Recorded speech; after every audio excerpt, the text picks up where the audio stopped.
चला तर विद्यार्थी मित्रांनो, आज बालमानसशास्त्र व अध्यापनशास्त्रावर इम्पॉर्टंट काही पॉईंट बघणार आहोत. तर बघा, पहिलाच पॉईंट या ठिकाणी दिलेला आहे. मानसशास्त्राच्या अभ्यासाची सुरुवात ग्रीक या देशातून झाली.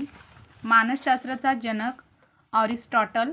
मानसशास्त्राचा जनक ऑरिस्टॉटल आत्म्याविषयी विचार त्याने डी ॲनिमा या ग्रंथात लिहिली. प्लेटो ग्रीक तत्त्वज्ञ होता. प्लेटो सॉक्रेटिसचा शिष्य होता. प्लेटोचा शिष्य ऑरिस्टॉटल. सॉक्रेटिसचा शिष्य प्लेटो. प्लेटोचा शिष्य ऑरिस्टॉटल.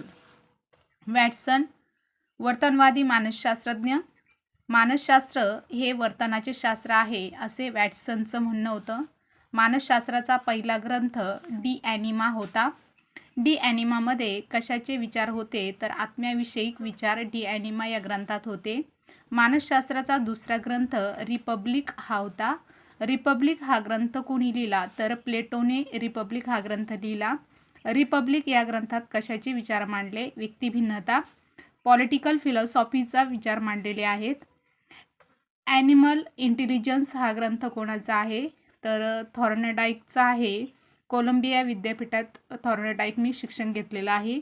मानसशास्त्र हे आत्म्याचे शास्त्र आहे ही व्याख्या ऑरिस्टॉटलने केली, ग्रीकमध्ये केलेली आहे. मानसशास्त्र हे मनाचे अभ्यास करणारे शास्त्र ही व्याख्या मॅकडगुल यांनी केली. मानसशास्त्र हे बोधावस्थेचा अभ्यास करणारे शास्त्र ही व्याख्या विल्यम वूट यांची आहे.